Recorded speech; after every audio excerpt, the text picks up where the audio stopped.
Well, I'm thrilled to have both of you here. Scott, thanks for making the journey. I can't believe we have the shared history of Hoagie Haven. We might provide that context to people later.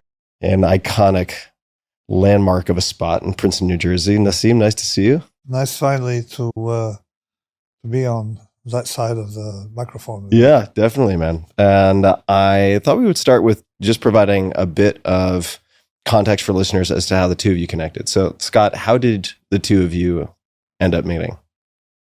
Yeah, so this was the mid-2000s.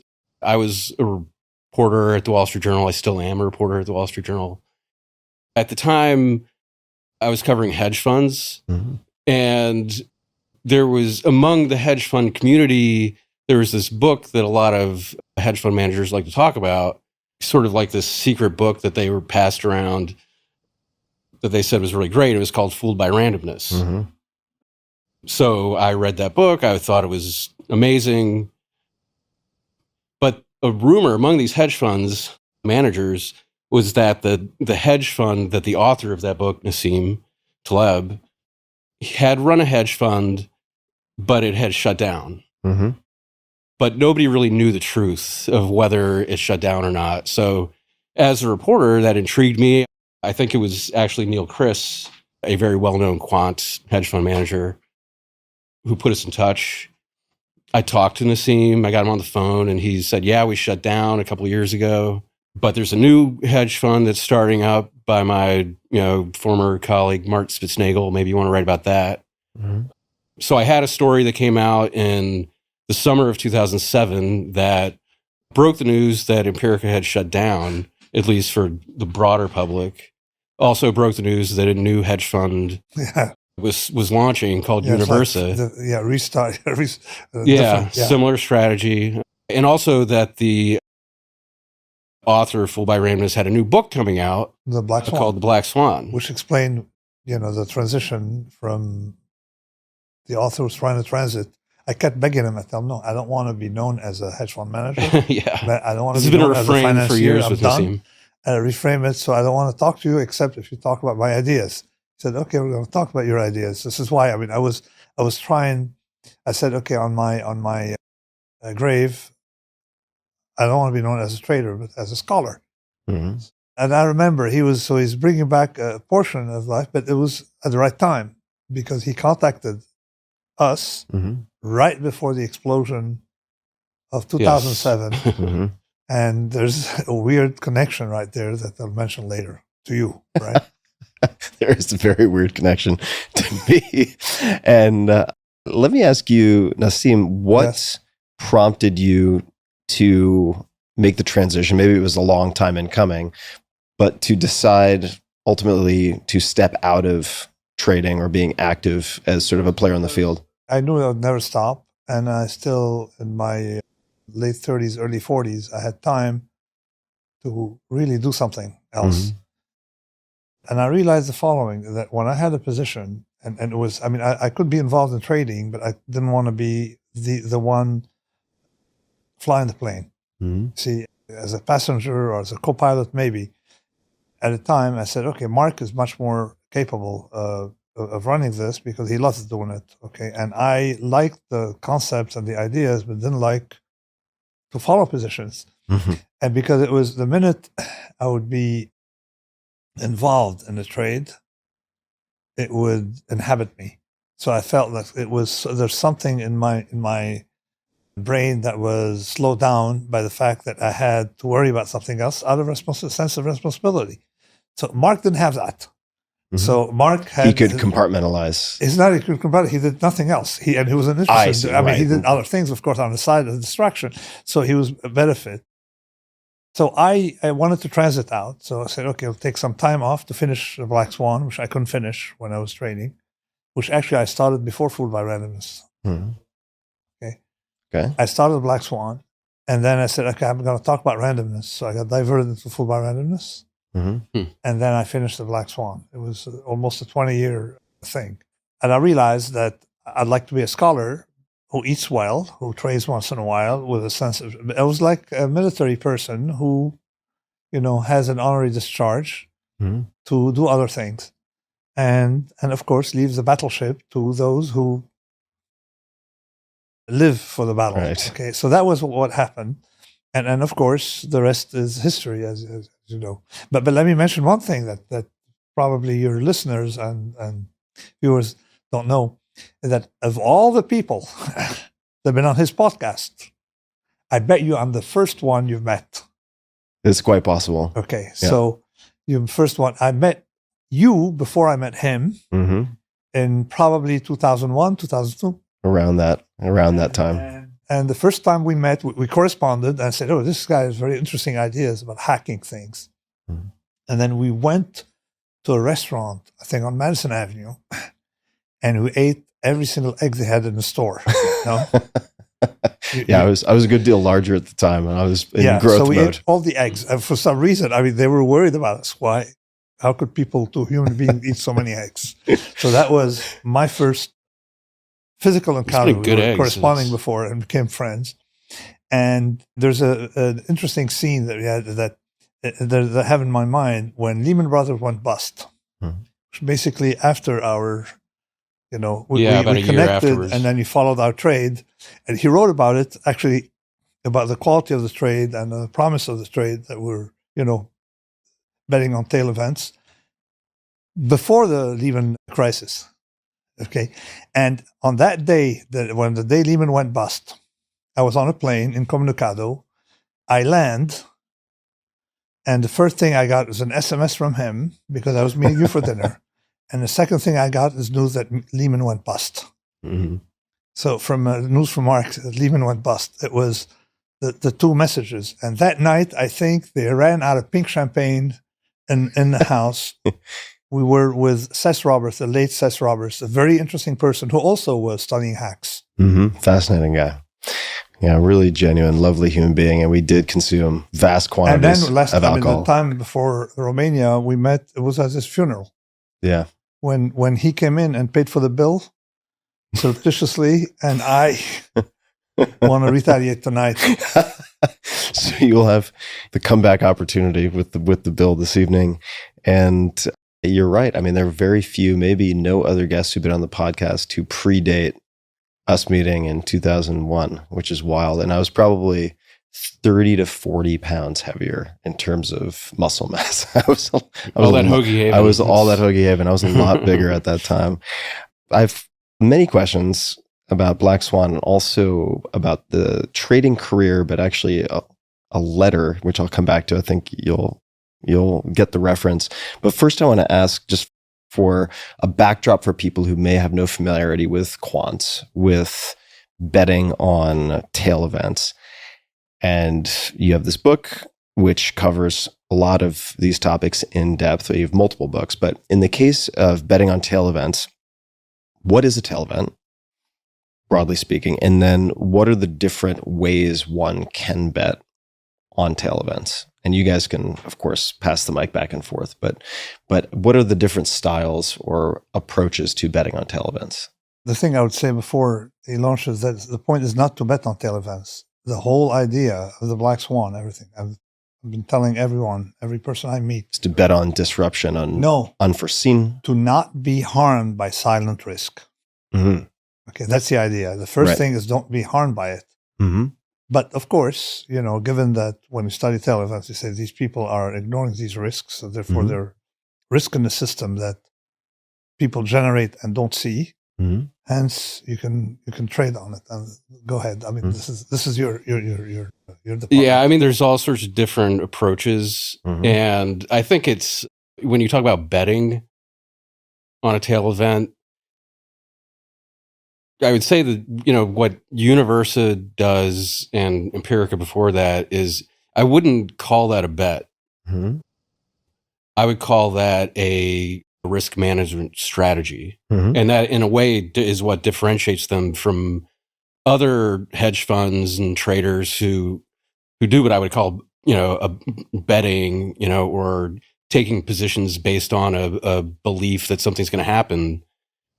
What Universa does is they are constantly taking on positions that will pay off massively in a tail event.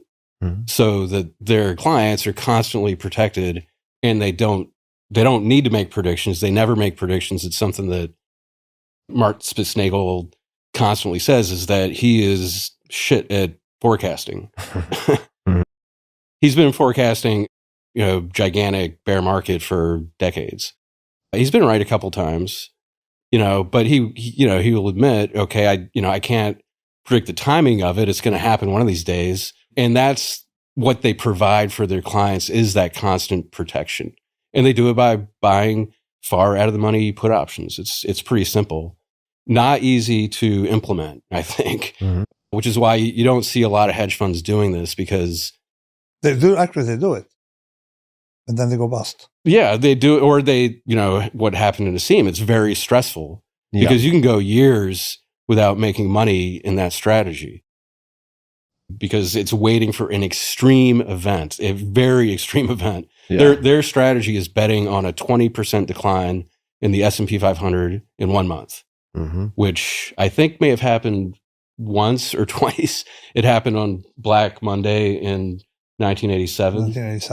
In one day. But they don't actually need to have that happen to monetize the strategy. They just need to have a very big decline very rapidly.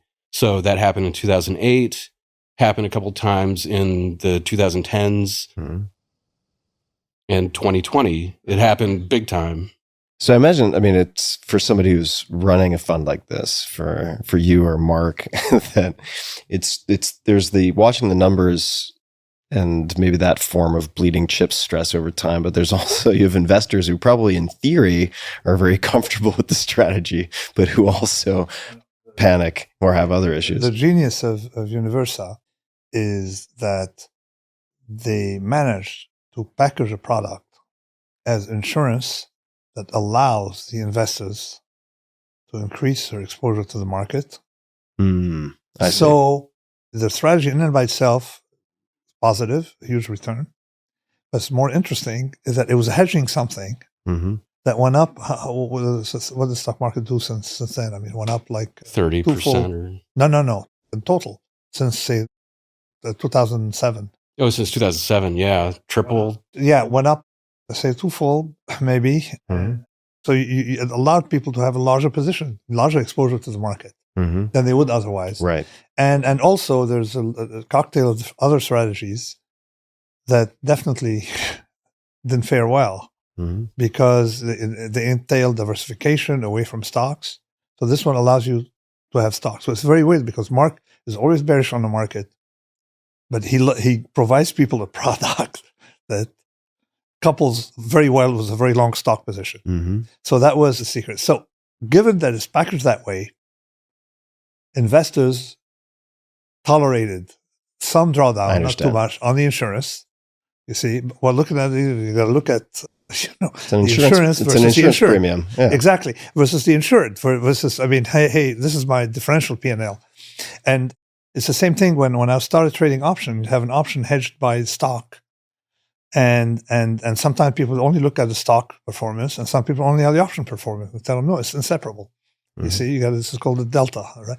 So that was how they managed. But the other trick is that you have to understand that we are one trick, or me intellectually, I'm a one trick pony. I think of nothing else but the tail risk. Everything's packaged around tail risk that I do intellectually. But Universa is a one trick pony. Only does one trade. So if you do only one trade, and for a couple of decades, believe me, you know the tricks. Right? You know how much to put on, not too much, not too much. You see the idea. If you do just one trade, and then people come to Universa and say, no, that's what we do. We don't do, won't you do this for us? No. It's like you're making Maseratis, right? And someone comes to you and say, hey, won't you make trucks? We don't do trucks. When we make bicycle, we don't do bicycle. All we make is one single item. That's it. One single size. One single. And that is the main criticism by others. Hey, the one trick ponies. And that's what we're proud about. That's the selling point. Is that we are one trick ponies. And whether in my work intellectually was worried about tail risk, or whether the implementation of Universa, of their ideas, of Mark's ideas, one thing, just one single thing. So when you do one thing professionally, you develop some edge. Yeah, well, it makes me think of I'm going to butcher it, but there's a Bruce Lee quote which says, "Fear not the man who has practiced 10,000 kicks, but the man who has practiced one kick 10,000 times." Well, there you go. That's similar. That's how. But let me come back to something that you said, Nassim, which was that a lot of these other shops who maybe attempted something they thought was similar went bust. What were some of the fatal flaws or mistakes that other fund managers made? The first flaw, and this I noticed in our days, that a lot of clients that had initially when we started Empirica were diverted into other funds who were actually mitigating the strategy by, instead of, say, you can't buy puts on the S&P 500, you buy puts that are cheaper in some other commodity. Mm-hmm. You see, and hope that they would correlate. So there was a dependence on correlation. So I know someone who actually went bust. Mm-hmm. It's called overriding the strategy by buying puts on the S&P 500 and selling puts on the German index to collect more cash out of the trade. So that way you say, oh, we have more staying power. And his investors were proud. Till guess what happened? The German market went down, not the US market. The thing exploded, and they were out of business in insurance. Mm-hmm. Okay, so a lot of our competitors tried to mitigate the strategy. We were absolutely first. That's the other thing is that you notice with the players in Universa. If you met Mark, you'd understand it. Mm-hmm. There's no question. That's what we're going to do. We're not going to mitigate. No correlation. Nothing. Just all we do is artichokes. That's it. We don't do nothing else. That's it. We don't cook anything else. We don't. No. We want to add mayonnaise. We don't add mayonnaise to the artichoke. We will not add mayonnaise to the artichoke. So that was how. And in a way, totally the long road, not the hack. We didn't hack the trade. The long road is the best. Yeah. So in a way, I started liking your idea of hacking. Mm-hmm. And until I discovered over time that basically all the things I've enjoyed doing were the things I reversed hacked. So in other words, take the long road. Like right now, last week, I did 17 hours of cycling. Mm-hmm. So that's a long road. That's not a short road. Whereas when we met, I was looking for shortcuts. Mm-hmm. The university have no shortcuts. Yeah. And he takes no shortcuts. Mm-hmm. So I've known you now for 15 years. I know I met you for 16 years. And I think that shortcuts. And it was very good that he wrote that book for one reason, to put some story and narrative around the idea of precaution and tail risk for society in general. Mm-hmm. And also because of fact-checking. That document, because a lot of these stories are legends of this has happened, this didn't happen. It was a perfect fact, because he's fact-checking, reflecting, audited results and stuff like that. It was fact-checked. So it's sort of fact-checking the importance of tail hedging for society. So, and that to me is greater than that details. You know, it's just like having finally a document, someone who bothered to look at the details and went through a rigorous many hours of interviews, reviewing documents and double checking the facts versus anecdote. So what compelled you to write this book? Of all the things that you could write on, why did you choose to write this one? The birth of the idea of the book was in early 2020, and we all remember what was happening in early 2020. Mm-hmm. The world seemed to be unraveling. You know, we had COVID, we had, protest in the streets, we had extreme political uncertainty in this country, lots of things going on. So the first thing that happened was in, March, April of 2020, it came out that Universa had posted a 3-month return of more than 4,000% on their positions, which was quite eye-catching and got a lot of news. I, reached out to Mark and was like, holy crap, what, how do you guys do that? So that happened.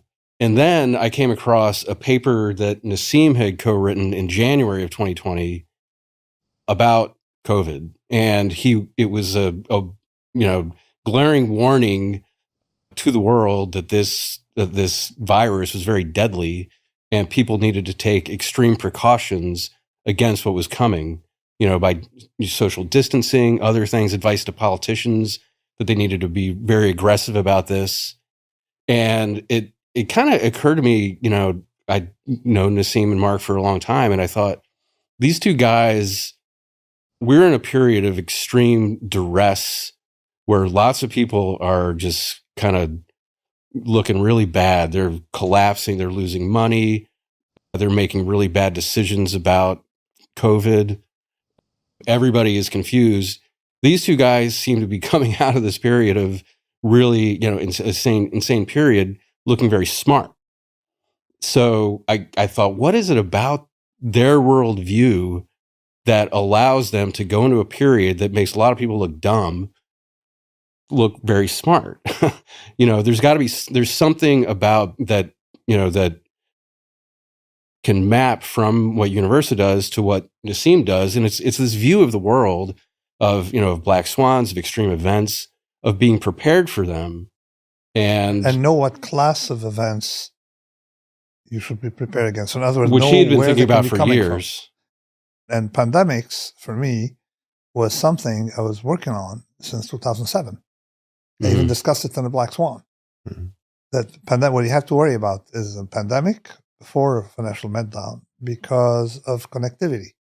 We're no longer like in the 1800s where, you could have a crisis here and not there. Everything's so connected. And it's exponential. And that's in the financial world, and the same thing in the physical world. You see, the plague, the Great Plague, took something like 300 and some years to go from Constantinople to northern England. 300 and some years. Today, it's just a weekend for the whole thing, to spread through the entire planet. Flying on Lufthansa. And Justinian's plague could not come to the Americas. There were no Air France or no ships at the time. And now, visibly, it can't. So what I'm saying is that we are in a different environment. Just like culturally, things can spread. You have the Google effect. The same thing should apply to pandemics. So this is why we were working on, Yanir and I and other people, on pandemics. And particularly a fellow who is probably one of the smartest people I've ever met, who was a head of civil service in Singapore at a time, and then retired later. And we were all obsessed with a great pandemic that would come. And we thought it was going to be Ebola. So, you had to worry about pandemics. And later on, I wrote a scientific paper, a scholarly paper on pandemics that I didn't really finish. And when a pandemic struck, we put it in Nature Physics. And it went counter. Nature Physics is a very prestigious, as you can guess, scholarly publication. And it silenced a lot of the epidemiologists who were like nitpicking, similar to economists, like nitpicking when you have these what I call extreme properties. And at the time, in early 2020, you had a lot of epidemiologists, even the WHO, saying, we don't understand the nature of this pathogen. We need to wait and figure it out. The advice was, let's kind of like what's the movie about climate change? Don't Look Up. Don't Look Up. Where the president is saying, let's sit tight and assess. That's what the message was we were getting from our health authorities in early 2020 was sit tight and assess. And that's a recipe for disaster. Nassim and his group were saying, take action now. If you wait around to sit tight and assess, you're screwed. Exactly. If you must panic early. Panic early. If you must panic now. So like in finance and anything, you get out now. When it was easy, for example, to limit the flights out of Wuhan, you didn't have to do lockdowns. You could do lockouts. And there were methods used by the Ottomans. Ottomans? Yeah, to install the Ottomans and the Austrians had, the world was separate, but they had a lot of traffic, and it went through what they call quarantine spots. So you would go into a sort of hospital that has quarantine, and it's 7 days one way and 9 days the other day. And they would implement that the minute they smelled any type of anything, right? Illness. And they had rules. If you come from India, it's more days. They had these rules. The Ottoman had these rules, and it's didn't come from the Ottoman. It's a long experience dealing with pandemics and how you stem them by stopping them at the border. These things were called lazarettos. And towns that did not have lazarettos, Venice, of course, they're a maritime power, they had lazarettos, they did very well. But Marseille, France, was decimated because they didn't have lazarettos. The lessons we need to learn repeatedly. We have to learn from history how people handle that. They cut it in the egg. That's it. Yeah. And it's easier to check people at the border. And you don't need to have quarantine. You can just test at the border. We didn't test in the United States at the border until a year and 1 month into the pandemic. I don't understand. You have lockdowns, but you don't have lockouts. I mean, just test at the border. Just test people at the border. That would probably reduce. The fellow from Singapore was testing at the border. He said the way to control it is by knowing, especially testing people without they're being aware of it. And they started the first thing where you detect temperature before anybody knew about these temperature things secretly at Singapore. So it was. I guess really, they had a warm up with SARS, so they had the thermic. Exactly, they had, but he's the one who started it, and they were doing it secretly before it became public, so people wouldn't take antipyretic drugs before landing. The whole idea is that you have to find fixes, and they're not complicated. And one analogy I'm going to give is the banking system. Is that the banking system, banks, monstrously profitable enterprises. They make money off of the float, the money you have left there, the check you didn't cash, or stuff like that. They make tons of money. And guess what? They blow up on the risks that bring them a tiny amount of money. You see, selling that option that explodes every 10 years by saying, oh, no, we're in a different environment, it'll never happen. So sitting on dynamite. So that tiny tail option is what cost the banking system. They lost more money than ever made in the history of banking in 1982. Money center banks, that is, and did the same 2007. Okay, and a business that's hugely profitable except for that tail event. So I'm saying that if you just remove that, banks would do well. It's the same thing in society. If you figure out how to remove that tail risk, sometimes not complicated. Well, let me ask, I'll stand in for the audience and also for myself, and not to throw my audience under the bus, but why don't the banks, what are the incentives or the circumstances that prevent them from taking a certain percentage of their assets and allocating it to something like a Universa so that they are less at risk in that way? They just don't have to do that. They could just avoid some trades. But let me explain to you the dynamics of the bonus system. And this led to my book, Skin in the Game, later on. If you have skin in the game, you're going to worry about blow up because it's your money.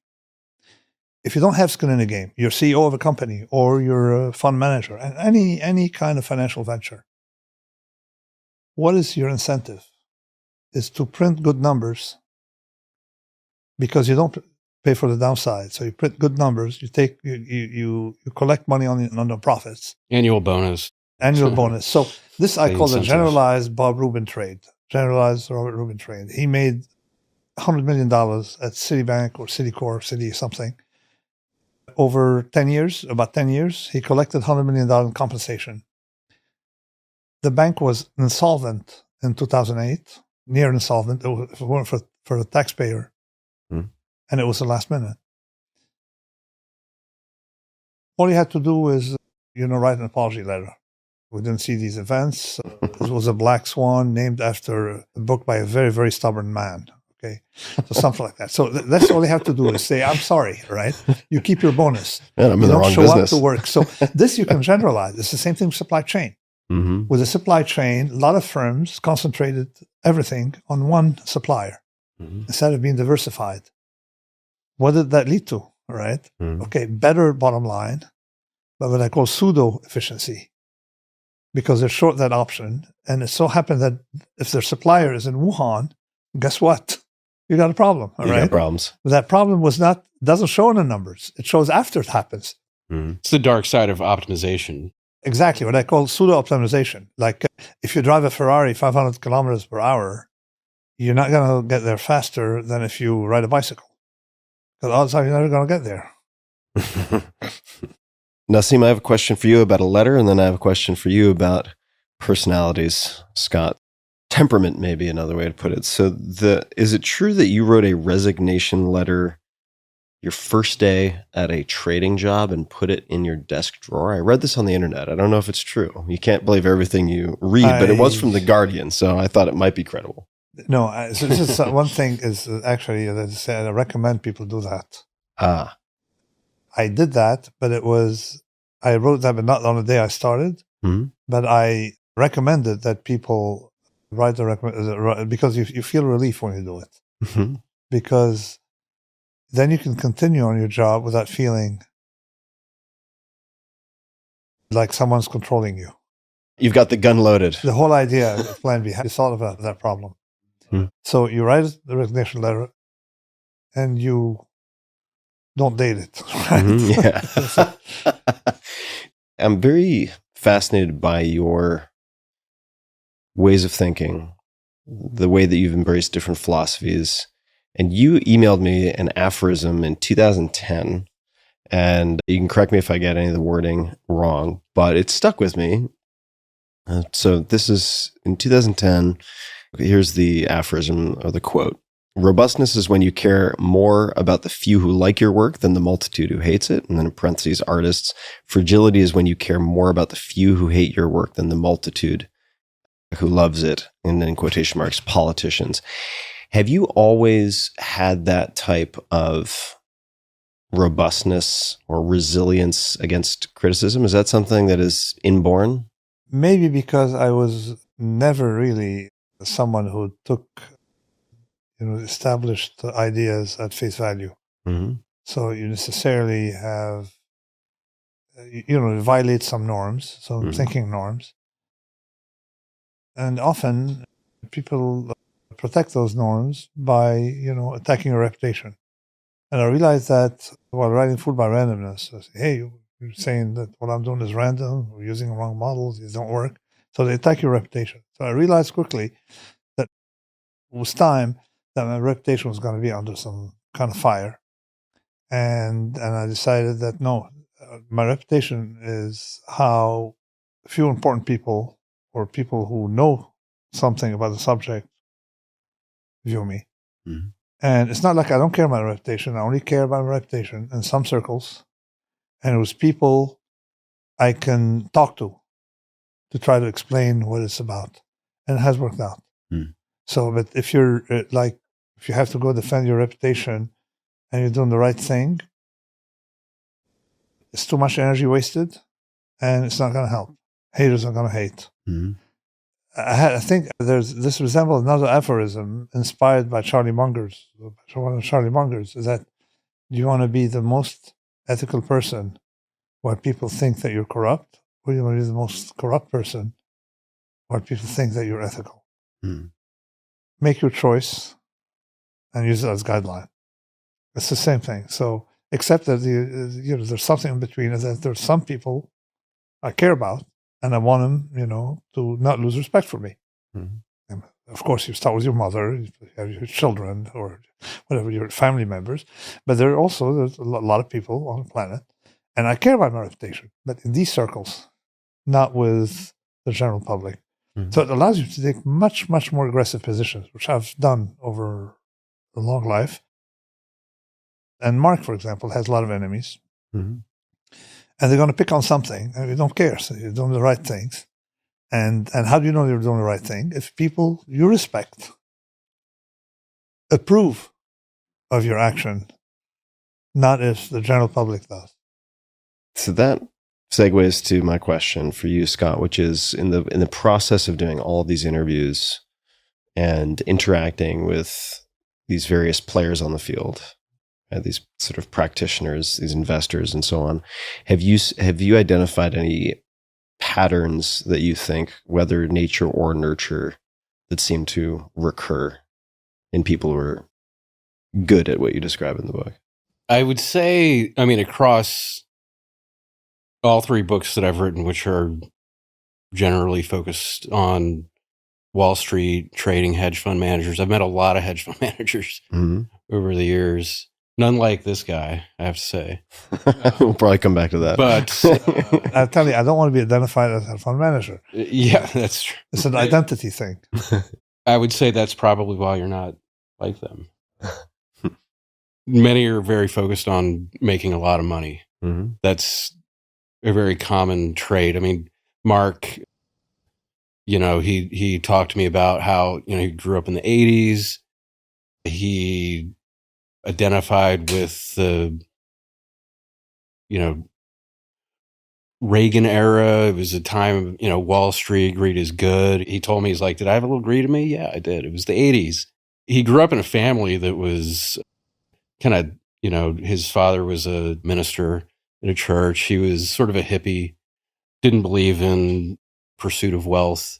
Mark took the exact opposite view of that. And that was constantly something driving him, was the desire to make money. Mm-hmm. A lot of other hedge fund managers I've met over the years, just they have that drive. And it's something that many people look at these guys and think, you're worth $1 billion, you're worth $2 billion, and yet you're a maniac. You go into work every day and just go, crazy. You drive all your employees crazy because you want to be richer than the next guy. Mm-hmm. I don't think Mark has that, quite that sort of insane level of greed as some do. I've met Ken Griffin, Mm-hmm. the founder of Citadel, a disciple of Ed Thorpe, who we talked Mm-hmm. about, we might talk about later. Cliff Asness, who is a stark enemy of friend initially. Initially a friend. Yeah, and I have to say, Cliff is a nice guy when you meet him. Not a nice guy, but I've had friends who are not nice guys. He's also got a dark side. Also, somebody extremely focused on being wealthy. Very smart. They're all extremely smart, and I think that's in personalities. That's, I think, one of the things that has helped drive my books is these are interesting people.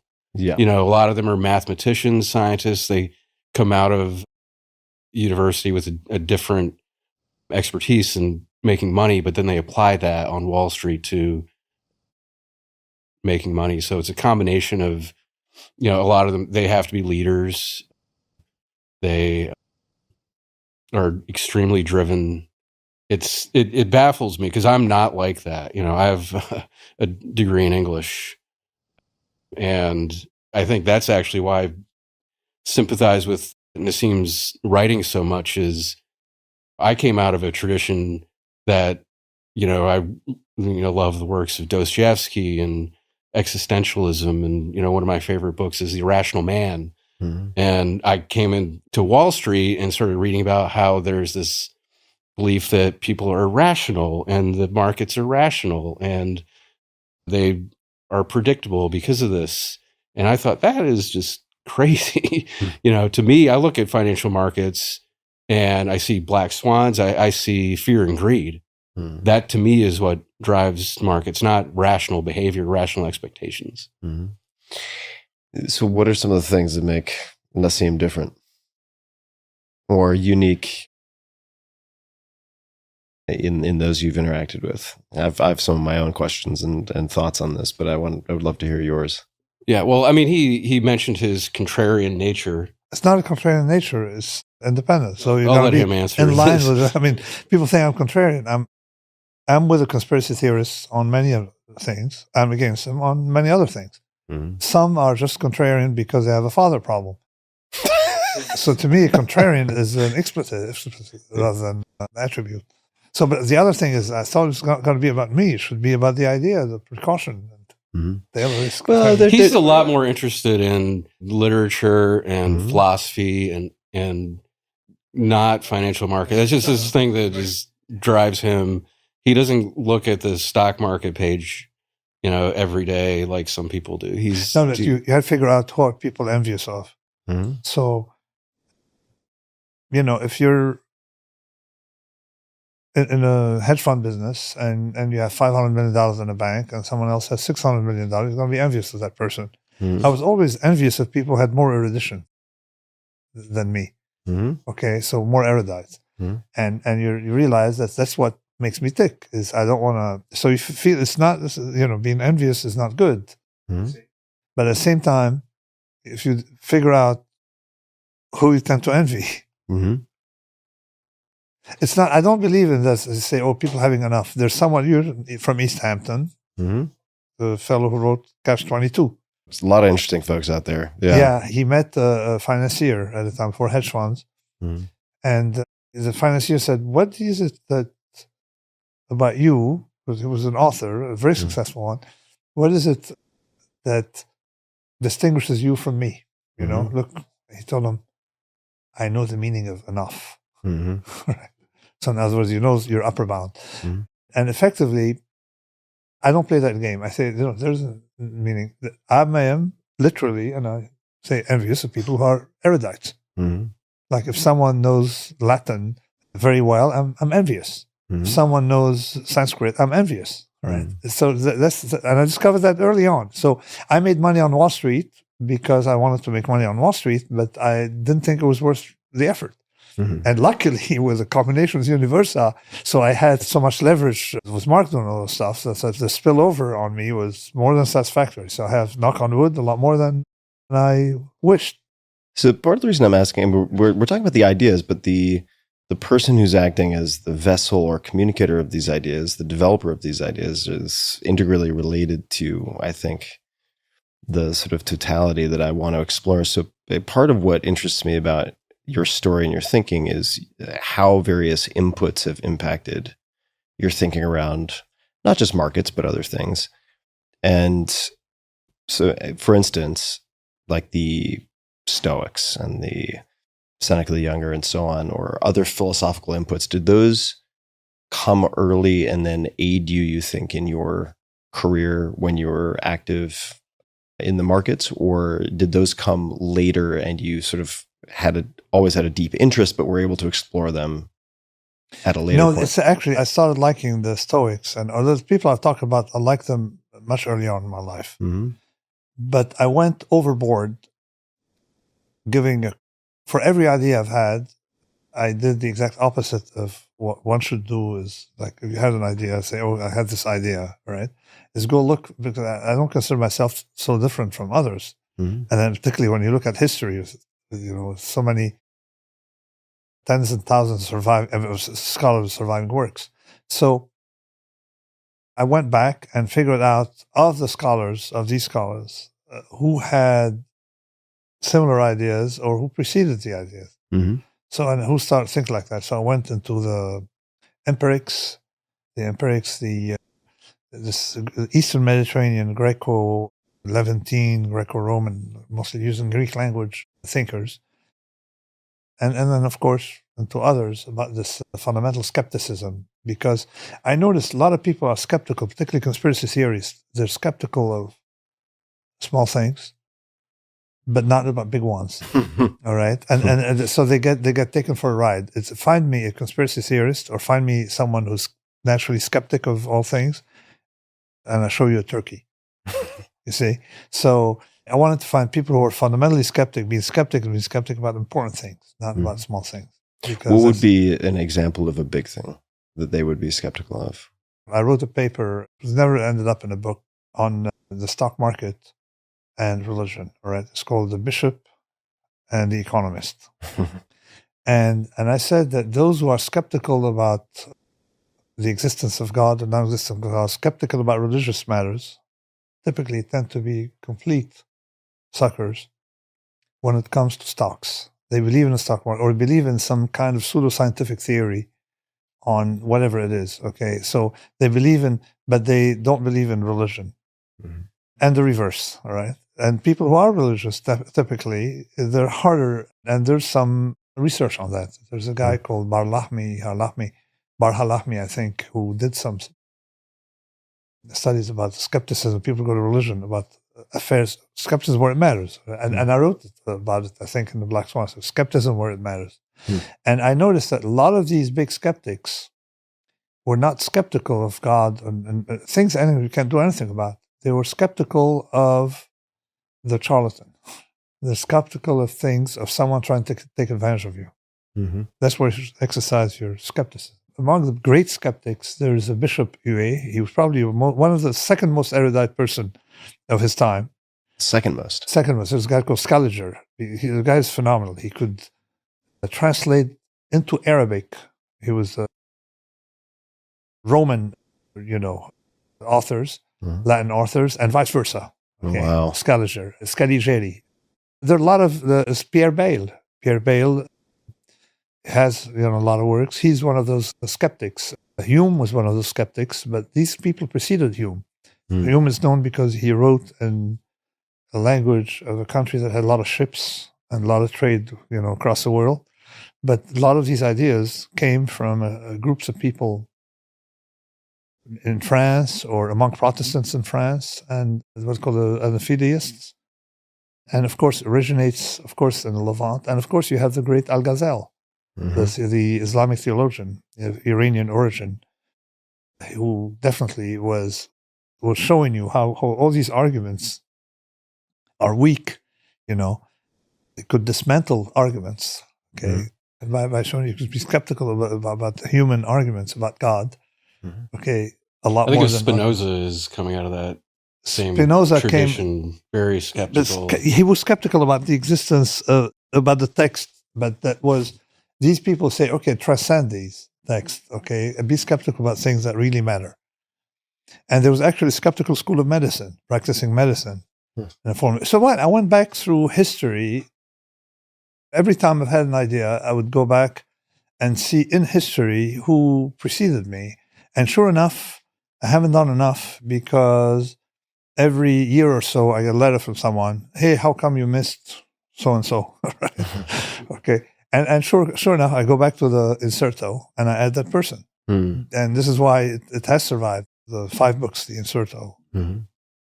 But we're not here to talk about these 5 books, but this book. Well, we're going to talk about whatever comes up, but I do want to hop over to you, Scott, and maybe discuss something that you had shared with me as a possible bullet in the prep stages for this conversation, which is related to polycrisis and the new age of crisis. What does this refer to? It's the subtitle of my book. Most people have focused on the first part of the subtitle, is how Wall Street traders make billions. Second part is in the new age of crisis. And I feel like that hasn't gotten that much attention, but part of what I'm trying to argue is that we are seeing a magnification of extreme events accelerating and overlapping. There's an economist, Adam Tooze, who's coined a phrase called the polycrisis, which he says these crises that are happening on a global scale are interacting in ways that the whole becomes greater and worse than the sum of the parts. So you've got pandemics, you've got economic instability, financial crises, climate change, which is a big focus of mine in my daily job at the Journal, which I think is sort of the big one in terms of the ever magnification of crises that we're seeing. We're seeing it in the news every day. And what I wanted to do in the book is look at several of these crises and think about how we should be approaching them in a sort of a risk mitigation standpoint, using ideas from people like Nassim. I think that the central idea was, as I was talking about, the germ of the idea of the book was, can you take ideas that were created on Wall Street for risk mitigation and borrow those and apply those to other forms of risk management? And what Nassim and Mark do is they think about the extreme events and how to protect against them. Nassim co-wrote a paper about this exact issue called the precautionary principle. It's my next question for Nassim. Yeah, it delineates specific categories of risk that you should take the precautionary principle and apply it to. He has some specific ideas, and he can talk about it way better than I can. But, these are things that can be global, that represent systemic risk to humanity, things that can be exponential. Must be fatal. Or exponential things that have these properties that you need to take extreme precaution and not take that risk. Basically, don't play Russian roulette with these risks. Mm-hmm. And that's kind of how the book was structured, was first looking at the growth of the strategy with Mark and Nassim, and then moving on to these other things that the world is facing and seeing if we could think about ways to protect against these risks. Something like climate change, you don't really want to mess with that. It's a bit too late. But there's still lots of things that we can do. That's, I think, the book in a nutshell. Mm-hmm. I was going to mention earlier when you asked me about the birth of the idea of the book, when I first suggested it to Nassim and Mark, Nassim said, "No way, I'm not, I have no interest in doing that with you." It took a while. And then you were like, I have these black and white photos. You might want to take a look at it. So how did you convince him to do it? It was wore him down. I think it was more Mark put the screws on. No. Let me tell you what happened. I actually don't know. I know that eventually I he said he extracted the would promise from him Uh-huh. to not be portrayed, to mention that I don't self-identify Mm-hmm. as a finance person. Mm-hmm. Okay. And once he made that promise, Mm-hmm. okay, I said, okay, now we can talk, because finance represents a significant part of my life. Yeah. Mm-hmm. But This has been a theme with Nassim ever since I've known him. The identity piece. That he's It's an identity not a thing. trader. It's And like- I thought I agreed because it's true. It's, he's not been a trader for a long, long time. Yeah. And it's obvious where his interests are. And I have to ask, so what would it mean or feel like for you to be broadly identified as a finance person, but to think of yourself more as a scholar? I wrote about it in Fooled by Randomness. Okay. George Soros, and I met George Soros. Mhm. One of the persons on the planet who impressed me the most, Mm-hmm. one of those. And I realized that George Soros missed his career. Mm. He wanted to be a philosopher and a thinker. Mm-hmm. Okay, he ended up making money and spending too much time in it, and wrote junk articles and books, or at least one book. the alchemy of So finance. yeah, it was not what he wanted out of life. Okay, he's a Middle European intellectual who would have liked to be remembered as someone who had ideas. Mm-hmm. And he envied, of course, Karl Popper, who he claims was his professor, but it was beyond. So I wrote about it Fooled by Randomness. I said, here's this fellow who is, say, okay, but he also does, to distinguish himself from other financiers, he is also, has intellectual aims. I said, I don't want to be that. Mm-hmm. I want to be someone who produces intellectual work and who happens to have had contact with reality thanks to trading. Mm-hmm. And thanks to Mark and the guys, I still have some contact with reality. Mm-hmm. But I'm not cut for that, and I don't want to be. So when I was writing Fooled by Randomness, it was 2019 that I realized I don't want to be like Soros. Mm-hmm. Because unlike Buffett and the other people, Soros had an identity crisis. He wants to be known as a philosopher. Okay, it's a life took control of him. Mm-hmm. He didn't. Buffett control told me life. he wanted to write a book. I used to cover him, and I was leaving the journal at the time to write my second book, and he was like, "Oh, I really always wanted to write a book, and I never got around to it." So there you go with the Oracle of Omaha. Yeah. He wants to be thought of as an intellectual too, but Well, I mean, he's it's just not the same. But the Not the same as Sage of Soros, Omaha has something that I didn't put in a precautionary principle, but that's probably very inspiring because he understood the asymmetry. Could you? If you say no 1,000 times, Mhm. he says no if he doubts. And that's the precautionary principle. So could you give people the precautionary principle 101 just to back up? Okay, let me ask you. You're to Paris flying to go to Mexico. Okay. You go to JFK. Mm-hmm. And they tell you they have uncertainty about the skills of the pilot. But we think he's good, but there's uncertainty. What do? I do not fly. You're not going to get on that plane. I'm not gonna You get say, on that okay, plane. life is too important for me. Mm-hmm. You can take a train, you walk, maybe you ride a bicycle, take a few miles, but you're not going to get on that plane, Mm-hmm. right? Okay, you change your plans and say, okay, there are other plans or other countries too, and other planes. So that's Warren Buffett with his investments. And that's my precautionary principle, the idea that there's an asymmetry. Is that there's what uncertainty about certain things is not good. So the climate, for example, if you have uncertainty about the climate, stop these models. All right, just don't pollute. You get, or try to use something else.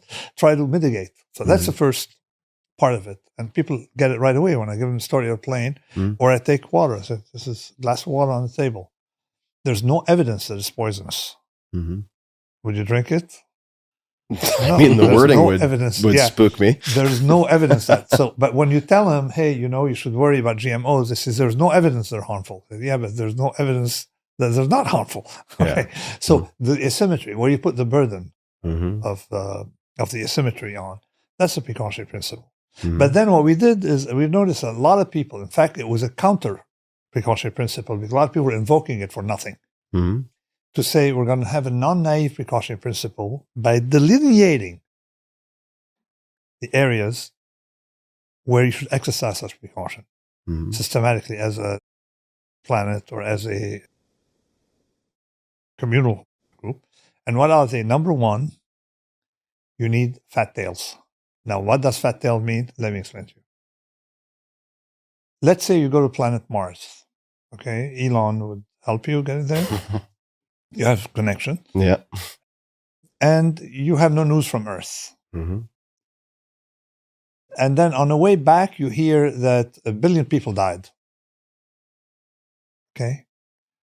Which one is more likely to be the cause? Ebola or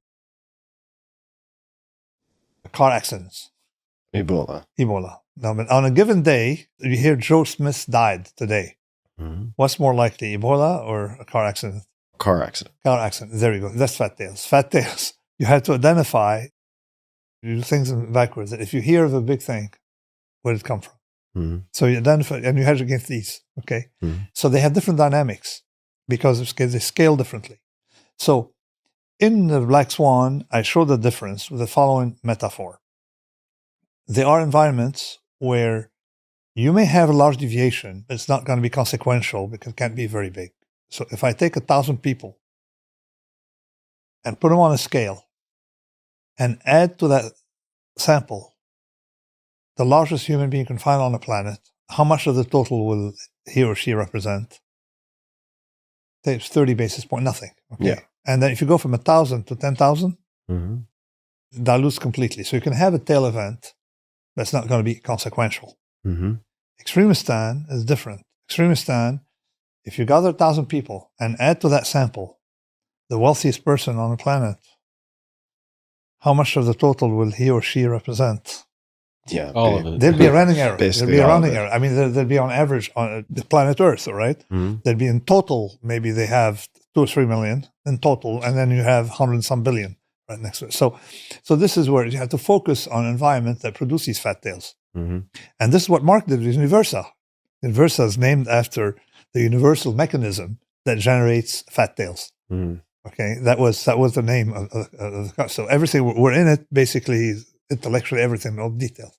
So you have to identify what produces fat tails in the financial markets and why it's getting thicker. Fat tails means that you have the greatest contribution comes from smallest number of events. So concentration. Like, for example, you have a lot of people, all the wealth come from one person. Well, it so happened that under fat tails, the models that we use for risk management on Wall Street are BS. This is why I have a lot of enemies. This is why I have to protect myself against reputational damage, all right? So, because all the economists say to me, all their models are based on that. So, what is fat tail? Practically everything in the socioeconomic life is fat tailed. What is not fat tailed? Number of calories we're going to eat tonight. How many calories can we have in one day tonight? I mean, we can only go for the gold. I'd say we could each down a few thousand calories a piece. 2,000. Yeah. Say I go 3,000 for me, all right? Yeah. I can play with fat and stuff. 3,000. That's nothing. How many calories do I consume a year? Yeah, it's not a single day is going to make a difference. Can you lose all your money in a single day? Yes. There we go. So you have two environments, and they're separable. Mm-hmm. So this is why the universal approach, it makes things separable, right? The fact that you can identify what is fat-tailed. Mm-hmm. You identify where models don't work. You can identify where you have to understand, and you have to use more refined tools to figure out stuff. And then also in fatness of tails, number one, pandemics. Mm-hmm. Number two, wars. Pandemics, I close second. Mm. Wars and pandemics. Okay. And so you can use that to prioritize application of the precautionary principle, or Bingo. And let me tell you how. For example, if cancer is thin tails, nuclear thin tail. If you can diversify it, it's thin tails. If you can have 1,000 nuclear reactors, all right. If you can insure it rather than one, it is thin tail. If you can insure it, it's thin tail. If you can't insure it, non-insurable, fat tails. So there are a lot of things that are believed to be very risky, but they're not. Like nuclear for me. I mean, not for one of my co-authors, but I'll settle it with him with a beer or some. What's it English? Rupert Reed is a Reed, yeah. co-author of the, and also a major character in the book. Yeah, he's a very environmentally focused person. He's a leader in climate these days, and he told me that's one thing that he disputed. The precautionary principle paper was Nassim, which was written with him first, drinking single malt scotch, in an English pub in somewhere in northern England, in East where Anglia, the portions are like smaller than what they give you for espresso in Italy. You know, the espresso, like you sip them. So so we had to have like 20 of them. It's like with you and the eggs, all right? So to go back to the insurable, so we don't have to worry about it. And a very simple example I give that when Ebola started, or later on when COVID started, people were using the arguments, 3,000 Americans die every year drowning in a swimming pool. That was something by a guy called Dr. Phil. Should we shut down pools? At the time, less than 1,000 Americans had died of COVID. And then I presented the following argument. I said, if I die drowning in a swimming pool, the odds of my neighbor drowning in her or his swimming pool has not changed. If I die of COVID, the odds of my neighbor dying of COVID has increased. So you have that transmission that makes it fat-tailed. You see, that mechanism of transmission. Sure. So this is why you cannot compare, as basically the press in the beginning, the so-called established press, was against our ideas. Because it was racist against China. They could not distinguish between risks of car accidents and heart attacks and risks of things spreading. This is why, for example, I am in favor of vaccines. The risk is thin-tailed. And I'm against GMOs because they spread in the environment. Let me ask you a question so I better understand. So with the precautionary principle, with the example that you gave of the water, there's no evidence to suggest this water is poisonous. In my mind, I was wondering if somebody could use a similar argument against a new vaccine. Let me tell you what. The problem is with a vaccine, there are two things. Number one, if someone takes a vaccine and you have part of the population that doesn't have the vaccine, it's not affected. But there's something more central here. You're comparing two risks. We have COVID versus a vaccine. Right. So you have to compare, and we know a lot more about genetic stuff in an individual than we know about how genes spread in a population. And that vaccine story, basically in the beginning, say, why don't you exercise the precaution principle? I say, I have to worry about a pandemic a lot more. Yeah, in comparison to that. Plus, very quickly, after about 1 billion people had jabs, I was initially skeptical about a vaccine in the sense that let's wait and see. The story is, are there other ways? Because I'm really worried about COVID, and people don't understand that the argument they use ex post, COVID is much more dangerous than you think. And the vaccine is what made it tolerable. So when they had 1 billion jabs, I showed the following thing, that everything that's genetic, the number of mutations to take place to cause a problem, okay, they have a variance. And if they have a variance, it's as follows. you would see already in a billion people, because it's so much scrutiny, you would see that tail risk. Mm-hmm. To give you an example, Hiroshima, okay, they say on average took 10 years or 8 years, whatever, to get cancer. No, we saw it in 3 months, 4 months. Mm-hmm. You see, if you focus on the tail, same as Kuru. Kuru takes about 10 years on average, the median, to get Kuru from exposure. Mm-hmm. But you have... What is Kuru? I don't know. Kuru is mad cow disease. Mm. Things for which we have data of exposure and then only onset of disease. So I looked at the vaccines with all these conspiracy theorists and everything. The focus is enormous, and we can see anything. Mm-hmm. But it followed that class of risks where you have to have mistakes going to take place in a genetic or DNA. This is where, after 1 billion jabs, I said, okay, I'm going to go for it. Okay. And visibly, the risk is much smaller. So the risk may exist, but it's much smaller than the risk of COVID. And plus, there are a lot of numbers about COVID people weren't aware of. Number one, something that people didn't think about immediately, is that COVID raised the risk of death, your multiple of deaths, across, beyond the age of 30, because we don't have much of an effect for younger people, or we don't think so. The force of mortality, or like all-cause mortality. No, it went up from COVID across the board in the same way. Mm-hmm. So in other words, whether 80%, say for example, you're exposed to COVID, you have 10% chance of mortality, 1.1%, 10% increase in all-cause mortality. Mm-hmm. It's the same for young people. Mm-hmm. So past the age of 30, it's about the same number. So it could be 20% more depending on your exposure. Mm-hmm. So saying it's an old people problem, they were dying as a multiple of their mortality rate. Mm-hmm. So I took the Social Security numbers just to say, okay, it's not my numbers. Social Security number. Look at it. If you're female, 30-year-old, you have 1 in 700 chance of dying. Male, 1 in 400 chance of dying. That goes up by 10%. Mm-hmm. Okay, with COVID. If you're 80 years old, you have 1 in whatever. It goes up by 10%. Or something. The 10% depends on the exposure period. But it was almost flat across the population. Hmm. So I said, okay, do you want to increase your children's chance or young people's chance of death by X%? Hmm.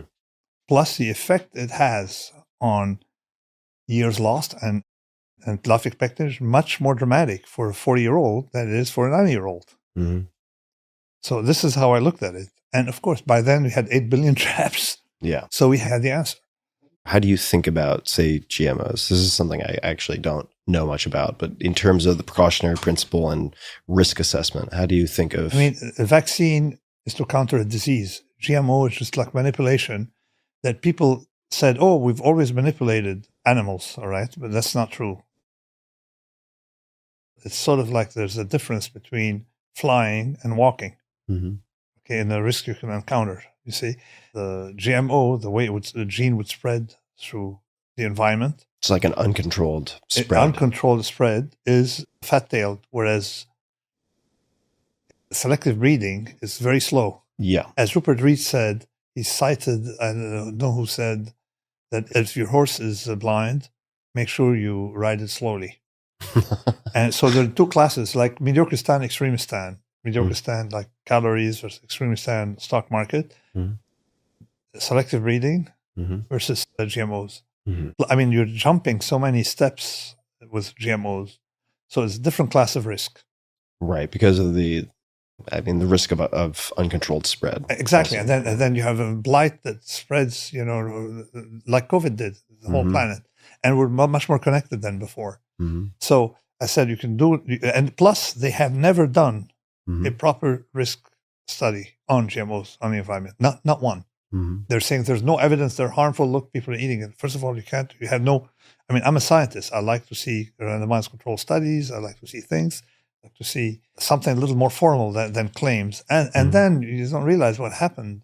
No matter what you say about Monsanto, I think would be an underestimation of their evil attribute, because they really wrecked science. Mm-hmm. Because they had groups of people who would go and intimidate scientists and people on a salary. scientists are so afraid of losing their job, losing a postdoc position. They would contact your boss. They would contact practically everyone. They did that to me, but visibly it was like water on a duck's back. Why'd they do it to you? Hundreds of letters to the university. Because of your commentary on GMOs? Because of the precautionary principle paper. That paper. And then somehow I used the R word in the past. In French, it says like you're a slow-thinking person. Okay, the R word. I got it. And then they would have Took me a 15 second. letters from mothers of children with special needs who don't like that a professor at NYU would use such a language that's insulting to my... But the point is, when they showed me the letters, they're different names, but it was like written almost on the same... letterhead. Exactly. And the language was the same. Language So was the I realized there was a smear campaign. Plus, there are a lot of other things they did. Petitions, all kind of things. And online harassment. But with me, it didn't work. With others, but the people they select for these things are usually dumb. But think about it. Who would engage in smear campaigning? The brightest person you know? Probably not. Okay, so you can play with them. So Monsanto did is to cover up for whatever they're doing via intimidation. They disrupted science. And they made people believe that, hey, no evidence, I'm doing science, this person is confabulator or whatever it's called, the Luddite. Yeah, you'd have been against the fire. No, that's not the same thing. Anti-science was a anti-science, or because science, anti-science. And usually they're never used by scientists. And they had a few scientists who knew nothing about risk and probability. So that was, but anyway, we had fun fighting. It was a long fight. But then what happened, they were bought by Bayer, and the Bayer is a little more civilized than Monsanto, and then all that disappeared. So if we zoom out and look at the precautionary principle, how could that be applied on a policy or regulatory level? Like if someone's listening to this and they agree with the premise and they say this makes a lot of sense, how could we implement this on a larger scale level such that we are less vulnerable to, say, the risks that possible risks? Well, actually, in Europe, the precautionary principle is widely adapted among international agencies and regulatory agencies. I think that the advance that Nassim and his co-writers made on the principle is that it can be kind of fuzzy. So it can seem to be subjective about how you are applying the principle. I think what they did was create a category grouping which can be used to designate things. And, you could have panels that would look at it using these categories.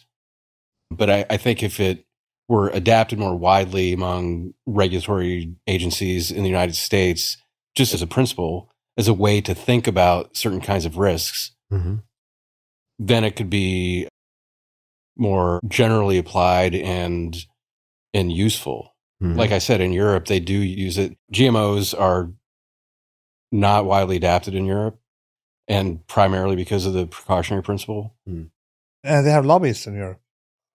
They do have lobbyists. Yeah, I know, because they all attack me. I mean, so I see them online all the time. Okay.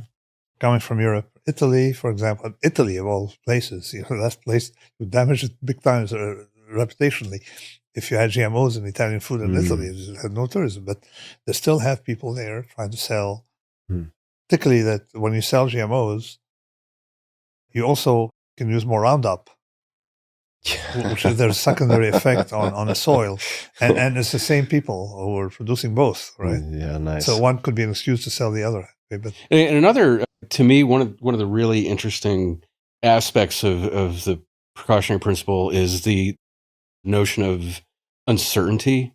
When you look at climate change, the uncertainty of models has been used as a cudgel by the deniers and by the fossil fuel industry for decades, that there's a level of uncertainty in these predictions. We don't really know how bad it's going to get. We need to sit tight and assess the risks that we're facing. And what they showed is that uncertainty is a reason for taking precaution.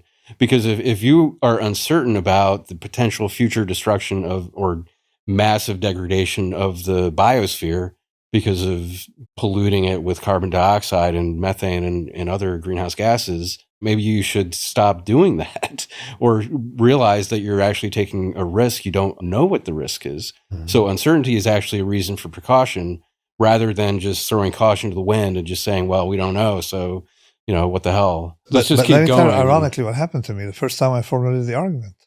Mm-hmm. It's actually in the Black Swan, second edition, and I was with David Cameron on stage. Mm-hmm. And I said, we have uncertainty about these models.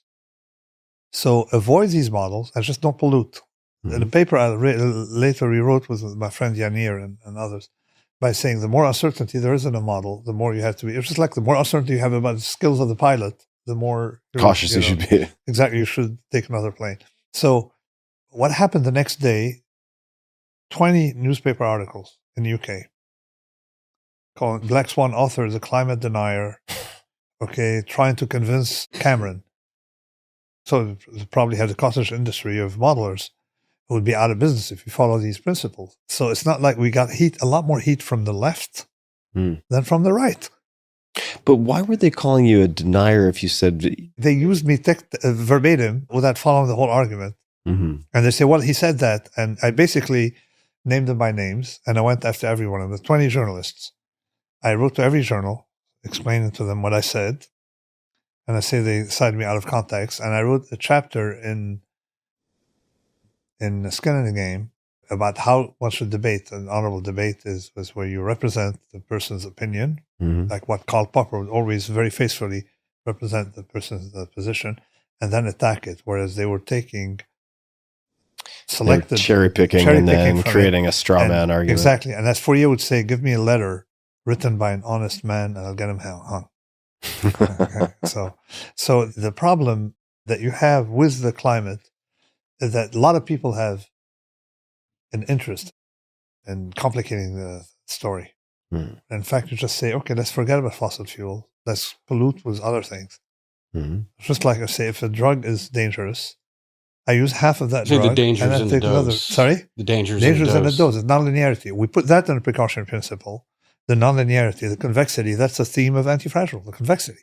So you're constantly dosing the atmosphere with carbon dioxide. You're going to end up with a very bad outcome eventually. Exactly. Let me give you an example to go back to before when we were talking about when I used GMO versus selective breeding, tell you why speed and fragility. And the example I use in the antifragile.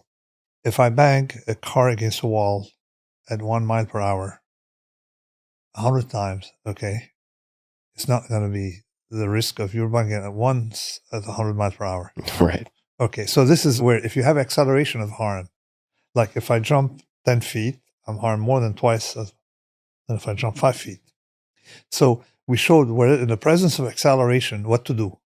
And that part of the paper was never understood because people don't understand convexity. Although Antifragile is currently my most successful book. It's read more in 2023 than it was in 2013, the second year publication. So same with Black Swan. I know Black Swan is read more now than it was a year after publication. But in spite of all of these arguments being presented, people couldn't grasp our paper. And I discovered why. Something I figured out only recently. When I talk to young people, 23 to 24, they know exactly what I'm talking about. Their parents are the problem. So what is convexity? Just to refresh. Okay, so, and again, we're going to talk about Universa or other things embedded in a Universa story, but that the convexity is if you make more, if the market goes down 10%, you make $1 million. If it goes down 20%, you make $10 million, you have convexity. And this is what everything is based on. Well, that general idea, that would call it convex. And concave. Probably the best illustration is how we fared in 2007. And I explained it in the Black Swan, right before it happened. I looked at the risk of Fannie Mae by a deserter who, left Fannie Mae and distributed the risk reports. We looked at the risk of Fannie Mae and noticed that if the market, say, an interest rate or risk or mortgage premium or something like that is increased by 100 basis points, they lost X. 200 basis points, 20 times X. 300 basis points, I said, they're sitting on a barrel of dynamite in the Black Swan. 2007, 5 months later, okay, they started going on, and eventually they lost, the book, $600 billion losses. Okay. Why they said, oh, they reacted to me by saying, oh, we monitor our risk, we have 15 PhDs. Okay, we've got 15 PhDs, 15 trillion PhDs. It's not going to help you with this. So this is convexity on the losses, and we're doing the reverse on the profit side. And there have been a lot of people get upset the way Mark presents the numbers that he writes to his investors. You know, you filed with the SEC, all the numbers are available. They tell them, listen, we made 4,000% on your maximum loss. Okay, whereas if you invest in the S&P, you can lose 100% of what you have. So the return you have on that maximum possible potential loss. In other words, when you go to bed in the evening, all you could lose is that much, and how much these options were explosive on their maximum loss. Right? Yeah. So that was the asymmetrical. That was the asymmetry, 4,000 some percent. But that's not the first time it happened. Nobody noticed. Before the crisis of 1987, there was a Plaza Accord where a bunch of people got together secretly on a Sunday and made an announcement. We're going to support the currencies against the dollar. The dollar is too expensive. We had a huge move. I was at work. We had tiny risk. There was an explosion in my P&L. Okay, they brought detectives or inspectors to figure out why the P&L is so large for that so little risk. Because you had your maximum risk, all you could lose is, say, X $1,000, and the P&L exploded. So that's how it works. They couldn't believe it. They couldn't believe it, right? So I decided, okay, I'm going to make a living. Now, when you say exploded, this is in a bad way or a good way? Good way. Yeah. I see. The P&L. Yes, the P&L was too large for the risk. They say we're supposed to only take. Your computers couldn't handle the numbers. Right. So for them, it's like it's high risk, high reward. How are you getting low risk, high reward? No. They said you made too much money. You got to be taking risk. You're hiding something from us. That's what I mean. And the computers would take something like 10 hours at a time to compute the P&L at the end of the P&L. You see, so every time they had to go redo it and stuff like that. And I was frustrated because they couldn't understand it. They couldn't understand it. But this is the same thing happened to Mark. This is the trade that they did for, that's the beginning of the trade that became Empirica Universa. Something like, I remember when I was talking to Mark back in 2008, he would never tell me this now, but I was trying to figure out how they had such incredible returns. And he gave me an example of a trade that they made, and it was, I forget the timing, but it was like a July 2008 S&P 500 put option, betting on a 20% decline in the S&P 500, bought for $2. After the crash, he sold it for $60. That's the kind of convex exponential return that you do not get in any other kind of trading. And you take that $2 option and you magnify it over millions and millions of dollars. You get 4,000% return. Yeah, but they're even more dramatic than $2 becoming $60. You always look at how people have lost money, because when you read the reports and stories, they hide the losses because nobody's going to write a book on how they lost all this money. And it's always invariably the same. There was a story of volume investors, I think. They're selling out of the money options on gold, and they're selling for 5 cents and end up have to buy them for $40. And then there's a Niederhofer story, same story, where he liquidated, and when he blew up, he blew up many times, but one time it blew up, you can see the prices. He sold them for 5-10 cents, and then he had to buy them back, and I was buying them back to $40. That's what I noticed with selling volatility, selling out of the money. Tails, selling rare events. And you don't need a large deviation, just people panic. They pay anything or sometimes they're forced to, because the clearing houses or counterparties cannot handle the risk. They say, we're going to close you out, sorry. And you close out, hey, there's no liquidity. It's like the famous saying, sell everything. And then the clerk, I told you sell everything, why are you not moving? He said, please tell me, to whom, sir? See? Let me ask a question that's been sort of percolating in my mind, and it may not be a good question, but I'm curious. You mentioned Soros, and I don't know that much about Soros. I've never met him, but I want to say Soros is also known as the man who broke the Bank of England, right, or the British pound. So one of my questions is, in this increasingly interconnected world where the equivalent of the Black Plague, whatever that might be, and it could be in pandemic form or otherwise, instead of taking 300 years, is over a weekend in terms of spread, and things are so interdependent. Is there the temptation and the risk of investors catalyzing more crises or different types of crises, not just I don't want to say being spectators, but there's one thing to have an investment methodology that has certain premises and so on that then results in a windfall return at a certain point in time with tail events. But I'm wondering it seems like there are hedge fund managers, I'm not saying this is what you are, but there are investors out there and hedge fund managers who take very active roles in companies, let's just say, that they want to take a position, and activist investors and so on. And I'm wondering if investors will be able to do more damage as the world becomes more interconnected. It may not be a good question. I'm just curious. No, it is an excellent question. Do you want to answer it? I think that it's possible. I see the damage coming from, negligence and bad risk taking that ends up, creating a contagion effect. Just the same thing that we saw in not among investors, but like in the banking. Yeah, banking or hedge funds or crypto. I think that financial markets over the past 20 years, and increasingly with electronic trading, are more and more interconnected than ever.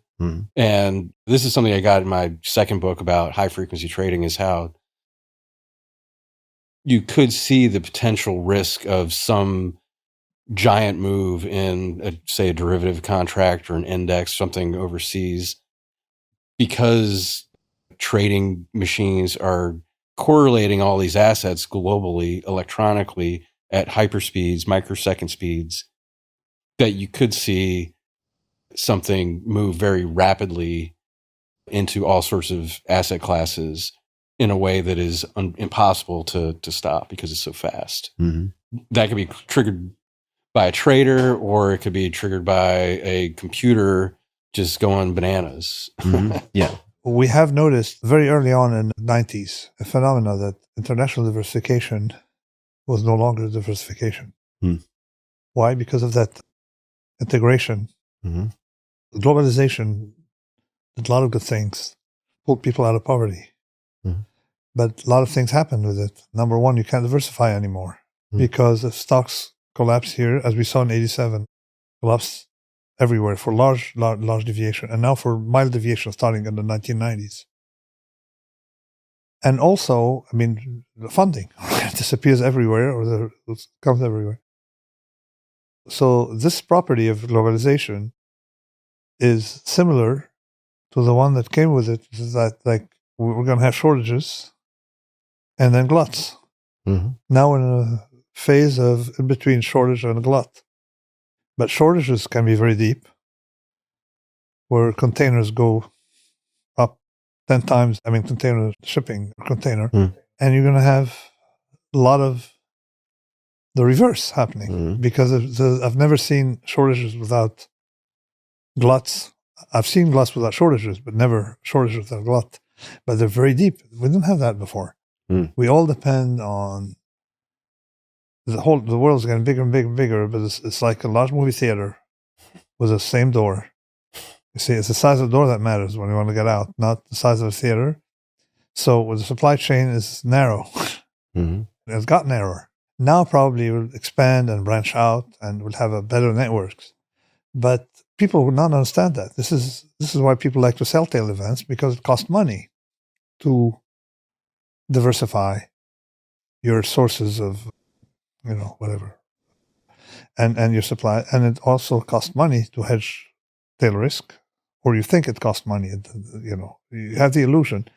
And sure enough, you realize that if a hedge is expensive, think of absence of hedge, how much more expensive it is. Mm-hmm. So what's your perspective on the capacity of investors to catalyze greater risk? Not necessarily the systemic risk-taking, although this is certainly a factor of, say, the banking sector or fill in the blank, but sort of very well-funded investors who are looking for black swan or black swan-like opportunities, their ability to create a self-fulfilling prophecy in a sense. Okay, as I say, predictions are And I'm probably not wording that as well as I should. But as I say, predictions are self-fulfilling, and they're also self-canceling. See, early on, the self-fulfilling, people get on that bandwagon, and then sure enough, that's how sort of the glut takes place after the shortage. But one thing, that's quite, one should realize with the structure of the world in which we live, is that although history is not an indicator for many things, because we live in times of different connectivity and stuff like that, the rules of what can go wrong are very simple. You see, it's like as with pandemics. Okay, the Ottomans and the Austrians figured it out, or Lazarettos. Okay, simple, right? The Venetians were expert at it. Okay, the rules are very simple. There are not that many of them. And when we talk about precautionary principle, a lot of people have the illusion that it multiplies into zillions of regulations. No. One comment I would like to make about the regulators, like European regulators, they're great at being regulators. In other words, they regulate for pleasure. And if you put 200,000 people in Brussels, of course they have great French fries and beef tallow and whatever, and duck fat, whatever. But at the same time, what comes with it is these people are going to regulate you out of existence on things that are trivial. They like to do the trivial because it's easier to sell.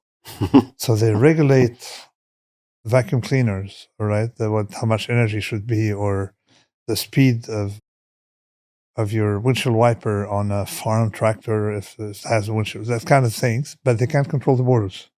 And they didn't think of COVID. Of all the people we spoke to, because a lot of people try to talk to me about risk, thinking that, that you should talk to someone like me about risk. Okay. And usually I get upset because, hey, where's the next black swan? You're not getting it. The Singaporean government, because they didn't fare very well with COVID as much as they did before. I think maybe because my friend was gone or something, but they knew, they said, okay, what can go wrong? And let's reverse engineer our hedge. You see, sort of like the reverse of what you think, and build things in a way to withstand that kind of shock. Are there other examples outside of Singapore? I'm very interested in Singapore, and I guess who is it, Lee Kuan Yew, and the entire story of Singapore is pretty wild. Any models or leadership outside of Singapore, not necessarily related to COVID, although it could be, that you think does a good job of applying precautionary principle or working backwards in the way you described? All traditional societies, or traditional communities like Italy would resist GMOs. And although people online may say, oh, this is anti-scientific, they know it's not, science is not about that, for example. So it depends on which domain. There's some domains, some people are good at some domain, not others. Like Russia was very good at some classes of risk, but not visibly at others. It depends on countries. Like Italy got paranoid about nuclear.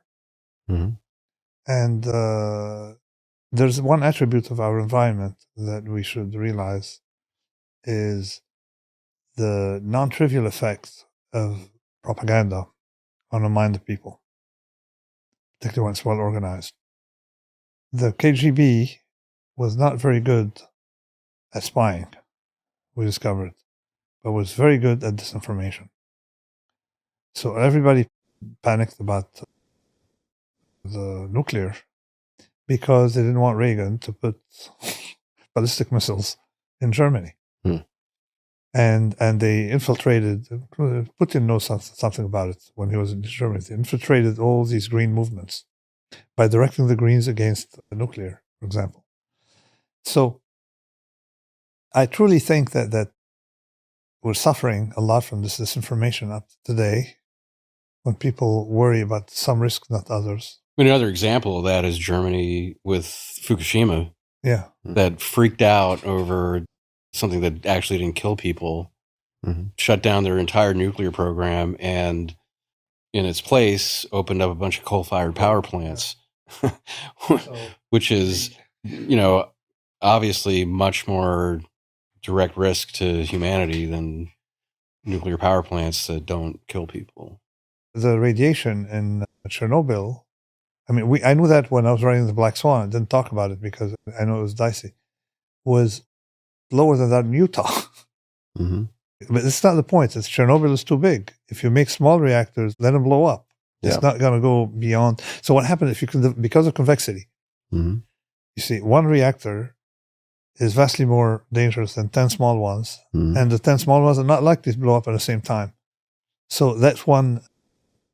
I don't know, one reactor, what's the factor, what's the multiplier, but they are nonlinearities.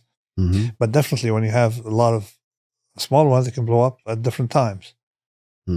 One thing about our previous conversation, when you say the banking sector, the banking sector is very safe for one reason. It's a utility.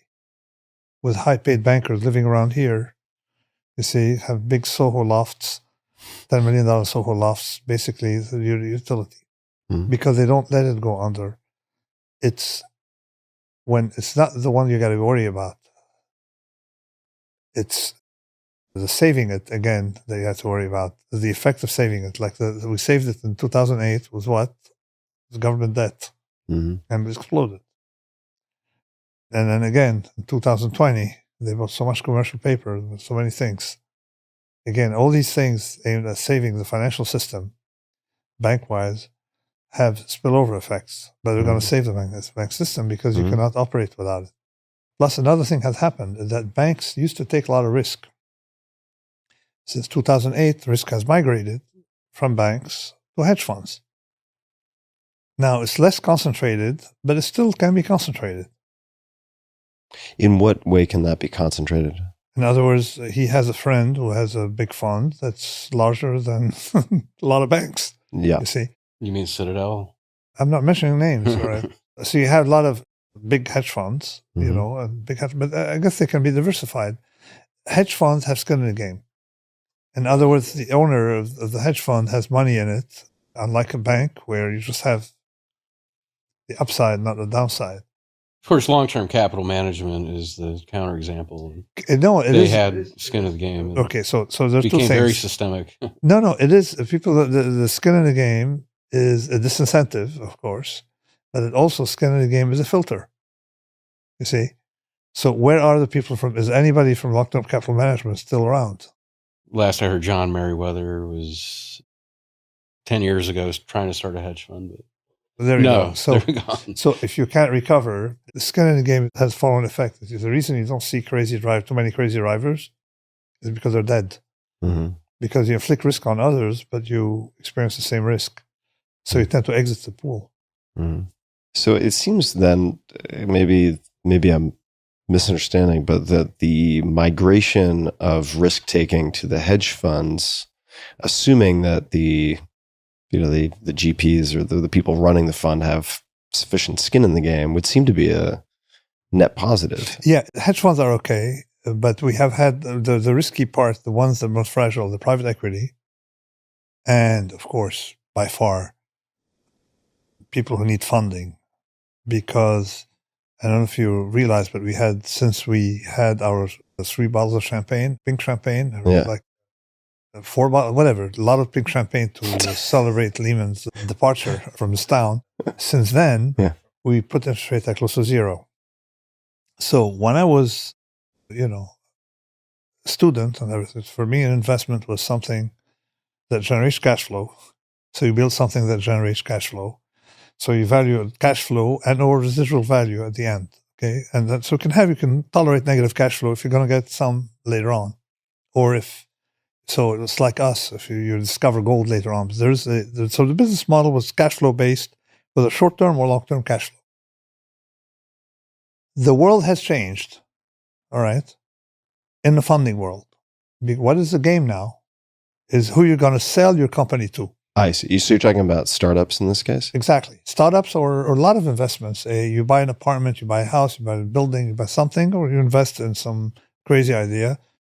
And someone was contacting me about LLM models, ChatGPT, by saying, "Oh, we have this startup. I'm investing in this startup," and looked at the rationale, and then he said, "Yeah, I'd be able to sell it within 2 years." I said, "Listen, this is a trap." Okay, so companies, say even Twitter was operating on a following modus. We go to the market, okay, as a cash machine, so you don't even have to generate cash. So basically, everything came from it has Ponzi characteristics. Someone else will buy our company, or we're packaging a company to sell it to someone else. Mm-hmm. Okay, now, that started before the great financial crisis, but it was very moderate. Of course, it took place during the crazy period of the internet bubble and then died. So we had episodes of that effect. But now it's ingrained in people who now for 15 years of low interest rates. You have people in their 40s who have never seen interest rates. And they don't know how to behave. They don't know how to invest. So I think the most fragile part today is not the banks, of course, as we said. And it's not hedge funds, because they're sort of like mature adults, typically. It is those startups and the VCs and the venture capitalists. But venture capitalists actually played quite a nasty game, because they cashed out. All of them are rich on companies that never made a penny. You see, I know there's a lot of, take how many billionaires you have in from Silicon Valley, right? Who ever made a penny? It's valuation, baby, as they say. Yeah. There's a lot to that game. I will say also, I think there are going to be tremendous just fatalities in the next probably 3 quarters in the startup world, because there's been a lot of contraction of funding, which I think is ultimately probably a good thing. But a lot of these companies are raised. It's not a good thing. It's a necessary thing. Yeah, no, well, right. I mean, it's culling of the herd. So I think we're going to see a lot of. But think about it. This will finally get waiters, because we have shortage of waiters. Okay, we finally will get wait. I mean, you go to restaurants and they have one waiter for the whole room, and so we get more waiters. We get more people who will help you mow the grass and stuff. I mean, we got a lot of supply. Former startup founders serving you your Negroni. We'll see how it shakes out. I'm curious to see. Nassim, and are there any ideas, concepts you would like to discuss? Is there anything that we've missed? Ed Thorpe. We could always talk about Ed Thorpe. Convexity is at the center of things. So I started writing on convexity, or studying convexity. Between the time we had the eggs and the champagne. The eggs. No, the eggs. The eggs was 2002, 2001, 2002, and since then I had some 80 scientific papers. So my enemies, they don't know how to handle it, because they can't say it's not science. So anyway, so I think the central thing for me is convexity, and it led me into papers in oncology, medicine, because again, oncologists knew stuff, doctors knew stuff, but the language they used did not accommodate this notion of convexity, 10 times 1, the nonlinearity. They sort of suspected it, but it was not formalized. So I just published something in oncology. We did a lot of stuff in epidemiology on tails. So convexity and tails. And convexity is the most important. For example, people don't realize that convexity means you like volatility. Concavity you don't. On the zone where you're convex. And people missed the point that was already mentioned in a paper I wrote before COVID on citing sources for lung ventilators, that if you give someone a dose of 100%, the person may die. But if you give that person 80%, 120%, they have a much higher survival rate. Why? Because they like volatility. Like we like to get things, our system likes to get volatility. Like heart rate variability. Like when I wrote Anti-Fragile, I was writing between 2009 and 2012. Nobody believed in heart rate variability. You see, they thought you need to study heart rate. It's a predictor of death. Mm. But so it's the same thing for a lot of things where you have, that's a convexity effect. So that's sort of what I'm focusing on now, is these convex responses, convex stuff applied to fields where, they need to be applied, like medicine. And the same thing with nutrition. Mm. But nutrition figured out early on intermittent fasting. Well, it's a convexity thing. Instead of having a dose throughout the day, you have it, and it's a different response. But there's a limit, you see. You'd rather have your calories, a concentration limit. You'd rather have your calories, once a day is okay. Once a week, not so sure, you see. So there's an optimum thing. It's the same thing can be generalized to other things. This is what I'm working on. Mm-hmm. And it's taken me a while. And all that comes from optionality, option trading. Does it make sense for people to become familiar, even if they never engage with options, in some basic education in options trading? Or would you say skip that and study? Skip that because they're going to sell options. Okay. They used to say 9/10 of option players will be sellers. I think it's 99 out of 100. Mm-hmm. It's so appealing because someone's going to give them the story. You sell options, you have steady income. There's nothing people like more than steady income. And the reason Mark is in business, because he's the only person I know who doesn't care about having the psychological prop up of having steady income. Mm-hmm. Because everybody else will have a steady income. They would debase the trade to have a steady income. And sure enough, you get steady income by selling the tails. And that is generalized. To give you an idea, companies that have steady income are short an option somewhere. Mm. You see, so it's not trading options that will help you. It's looking at optionality in business and in places who will short that optionality. Mm-hmm. Like you can have two funds. They all have now same return. One fund can have a lot of short options, and one fund can be robust. You won't be able from the outside, and security analysts have no idea.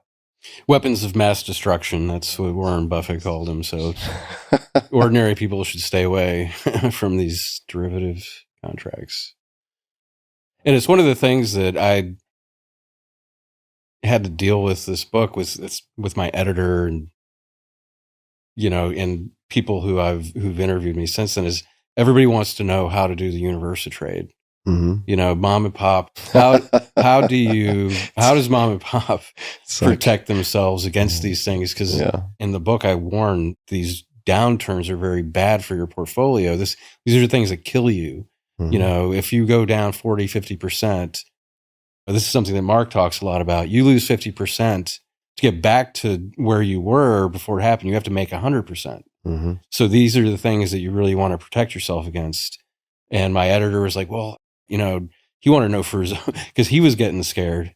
How does an ordinary person do this? How do they protect themselves against these big events? And my answer is an ordinary person should focus on her or his business. A dentist should focus on dentistry, not trading gold. You see, I mean, my experience, you see people whose business is not the finance, and they think that they've got to make money out of their checking account. So what happens is they have so much scrutiny by their own business. Say they run a bakery, they know the suppliers, this guy pays, they know all the risks. And then they blindly put their money into something they have no idea what's going on. Okay? So this is where the sucker, you know what I'm saying, is domain dependent. That some people are skeptical in one area but don't transfer to stock market. It's the same thing. So there's something about the stock market, particularly with the weakness of religion, that makes people believe in stories of returns, but not believe in theological arguments that we've had for 2,000 years. So it's the same thing. It's that sucker and I tell people, listen, what do you do? Oh, I have a bakery. Focus on baking and use your money to preserve. Mm-hmm. That's not your business. So this is what you tell a pop and mom. You don't tell them how to do universal trade. You tell them they can't do it. Yeah. That's the problem. Well, I mean, I get after being in Silicon Valley for 17 years and having some pretty good luck with startups, I get the question of like, how can I invest in early stage startups? I'm like, don't. Yeah. Do not, Exactly. under any circumstances, do that. It's like, unless you're living in the middle of the switch box and you're dedicating your time to that, do not do it. Unless you're a trader, don't trade. Yeah. Unless you're a baker, don't bake. Unless you're a dynamite maker, okay, don't make dynamite and stuff like that. I mean, it's elementary. This is Scott, the new book, Chaos Kings, How Wall Street Traders Make Billions in the New Age of Crisis. Is available where all fine books can be found. You can find you online, scottpattersonbooks.com, on Twitter at PattersonScott. And Nassim, where would you like people to engage with you, if they engage with you, or with your books, understanding that you have begun work on these various, I suppose, parts of your multi-part essay at different points in time? Is there a place where you would suggest people engage with your work first? I suppose it depends on their orientation. I think Fooled by Randomness is the one that people like the most. The Black Swan, what they cite the most. And Anti-Fragile is the one they misuse the most. Misuse, yeah, because they say, oh yeah, the virus, you get stronger.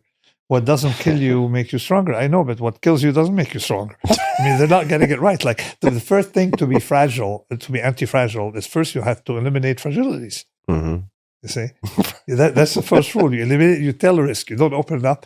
So I don't know, but I would say Fooled by Randomness is a good start. Or if you're a lawyer, skin in the game. I have no idea, because I'm not thinking in terms of my past books. I'm thinking about the book I'm writing now. Yeah, what are you working on now? If you can say. Two things. There's a technical insert to a second volume, which is all the scientific papers around these points. And I'm working now on a book that is pretty much like structured like an ancient Roman Latin treatise, Latin language treatise, okay, with questions and stuff like that. And it's liberating to be able to write without having the narrative. Just point blank. And in it, I cover all these points. Question, what is convexity? What is so? And I've decided to do all of that in one book. And it's going to be called Principia. For example, why the risk of an individual, getting this doesn't translate into a collective risk in the same way. Right, the swimming pool versus the swimming COVID. pool, stuff like that. And also why, you can generalize, a lot of it has to do with scalability. People have the idea that we should have there's a virtuous society. Typically, if you there's a lot of greedy individuals can build a virtuous society. That's the Adam Smith argument, or actually one Malebranche. So the idea of scalability, for example, is the most misunderstood thing. Like a town is not a small village. I started the topic in Anti-Fragile, but how things scale differently. So a town is not the same village. It's not a large village. A country is not the same as a municipality. And why, for example, you could be libertarian at the national level and autocratic at the municipal level. You see, or communist in a kibbutz, but libertarian at state level. You could have a lot of these gradations, so things are more complicated. Among these things I debunk in it. And then finally, one idea that also the exposed but structured in it, on the main difference between BS and non-BS, what I call verbalism. BS as in bullshit? Yeah. Yeah, okay, I was just making sure I'm understanding. Let's go to verbalism and non-verbalism. What is not BS? Because a lot of scientific papers have BS and a lot of casual things don't have BS. So I'm exploring all of these in a volume. I may call it Summa or Principia to give it an arrogant title. Yeah, Principia. I like it. Or Summa or Principia Incertorum or something on a certain. So what characterizes non-BS? I have to ask. I have rigidity of meaning. Rigidity of meaning. I learned that from arbitrage trading. I learned a lot of things from trading. And arbitrage trading, the law of one price. Like if you combine things, they should have the same price here, Singapore, or downtown, uptown combination.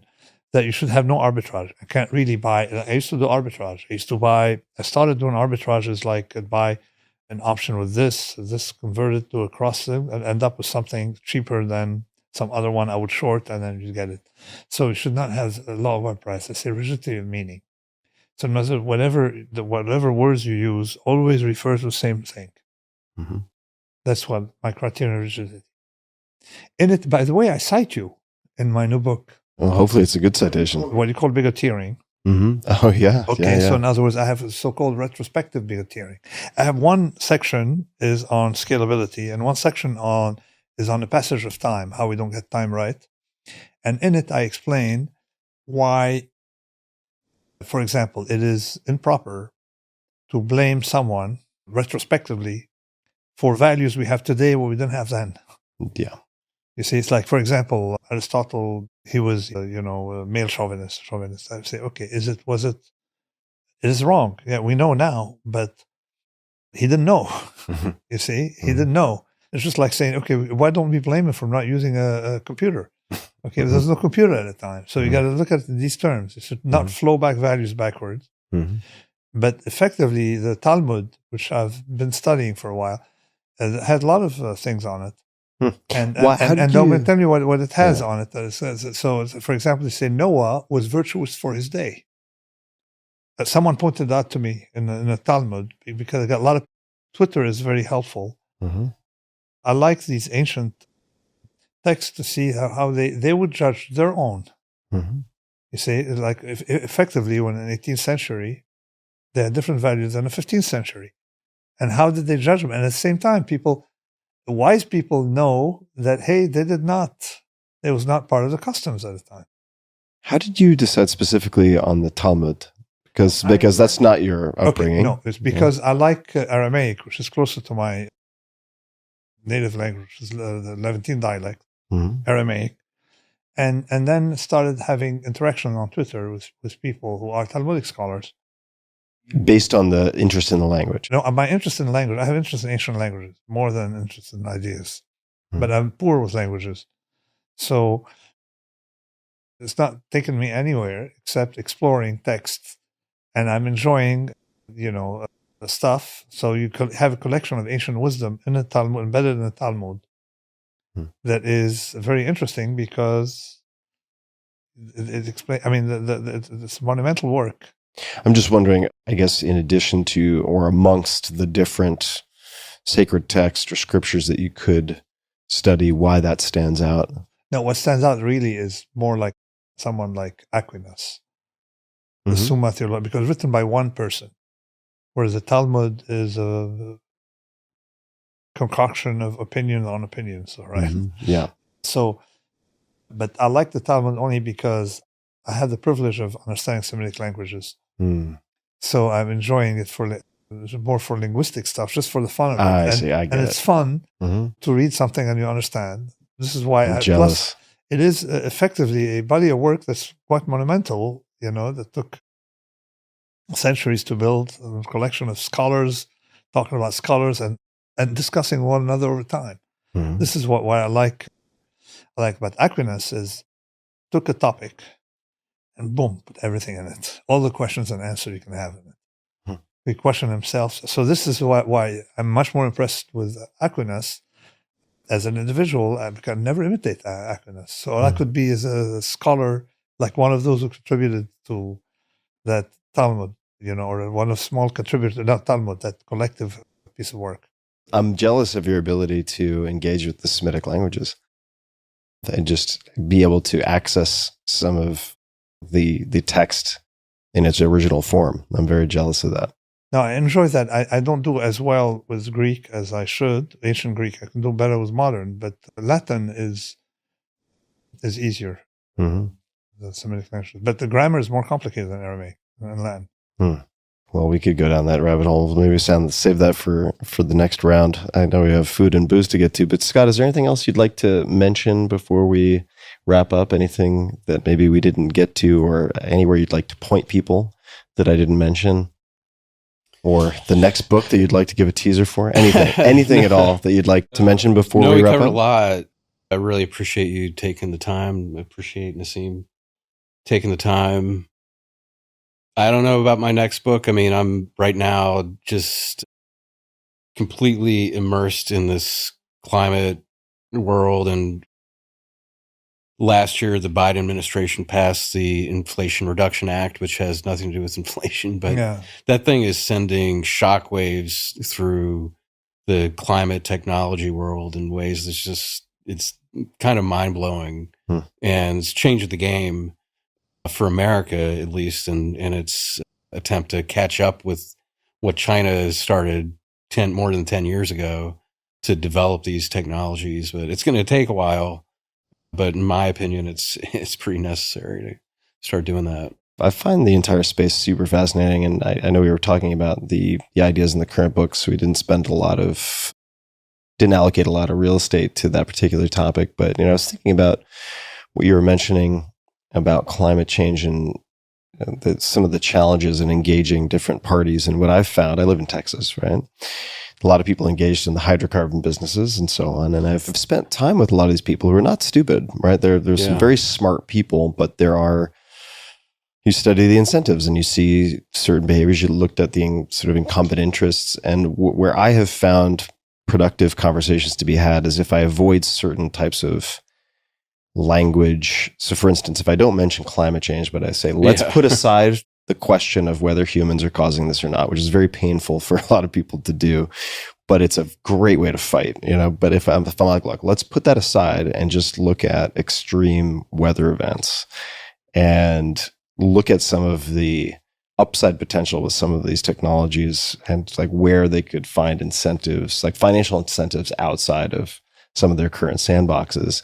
I've had pretty good luck engaging people with that. I don't always have the most compelling opportunities to immediately present them necessarily, although there are, quite a few out there. I've been working on some stories about climate technology in Appalachia. So I've had a lot of conversations with Republican lawmakers in states like West Virginia about efforts to bring in renewable energy into the state. And you can have perfectly rational conversations with them and they love it. And you don't talk about global warming or, climate change. You talk about energy. And you talk about how, why would we not use this new form of energy that's actually cheaper than everything else, wind and solar. And they get that. They're like, we're energy people. We understand it and they're embracing it. Yeah, I think energy independence is sort of a in competition with China. In competition. Well, I guess we can save that for round two. But I really appreciate the time from both of you.